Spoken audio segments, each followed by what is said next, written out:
When auscultating, it's important to know your stethoscope.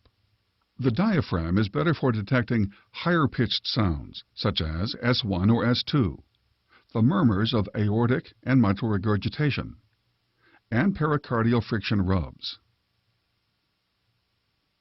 The bell is more sensitive to low-pitched sounds, such as S3 or S4, and the murmur of mitral stenosis. When auscultating the heart, remember to correlate your findings with the patient's jugular venous pressure and carotid pulse. You will listen for S1 and S2 in each of the 6 listening areas. In the aortic area, in the right second interspace close to the sternum. In the pulmonic area, in the left second interspace close to the sternum. In the left third interspace. In the tricuspid area, in the left fourth and left fifth interspaces, and in the mitral area at the apex.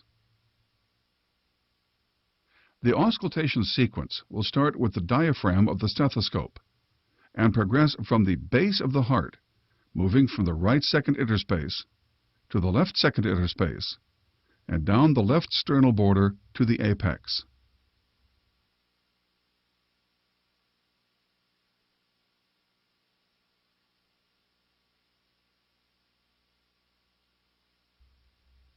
Then, with the bell of the stethoscope, we will listen along the lower left sternal border in the left fourth and fifth interspaces.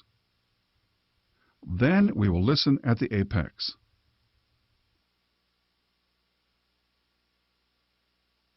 Adjust your stethoscope so that you will be listening through the diaphragm.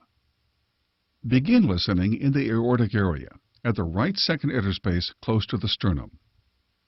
Starting in the right second interspace helps orient you to the cardiac cycle. Note the cardiac rate and rhythm. Normally the rate is 60 to 100 beats per minute, and the rhythm is regular. Identify S1 and S2, and listen for extra heart sounds and murmurs. Murmurs are covered in greater detail later in this video. In the aortic area, and also in the pulmonic area, S2 is usually louder than S1.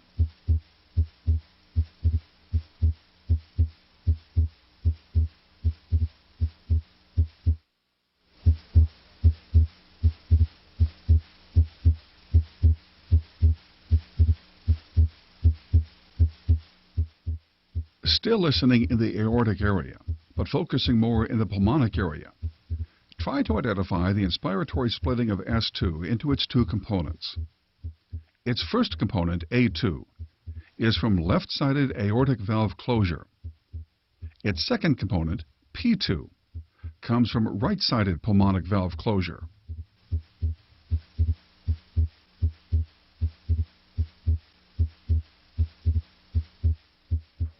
Now breathe deeply. This physiologic split of S2A and S2P normally occurs during inspiration. During expiration, however, these 2 components are fused into a single sound, S2. Let's listen again.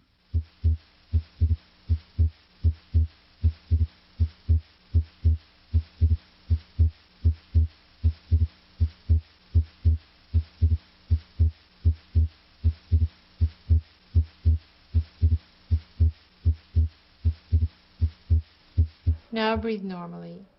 S2 usually diminishes in intensity, while S1 becomes louder as you proceed down through the third interspace and into the tricuspid area. Listen at the apex. Here at the mitral area, S1 is usually louder than S2.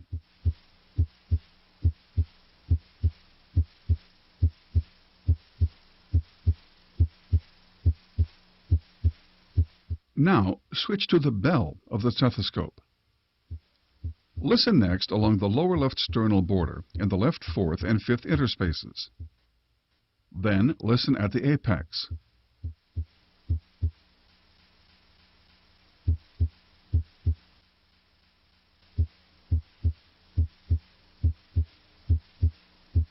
To improve your ability to hear S3, S4, and the murmur of mitral stenosis, place the patient in the left lateral decubitus position.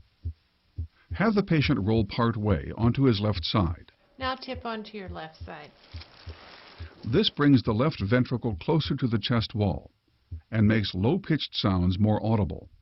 Then recheck the position of the apical impulse and place the bell lightly over that location.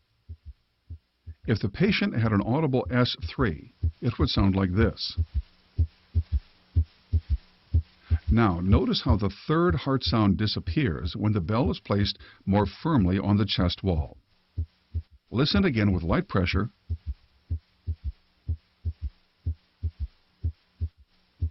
with firm pressure, and once again with light pressure.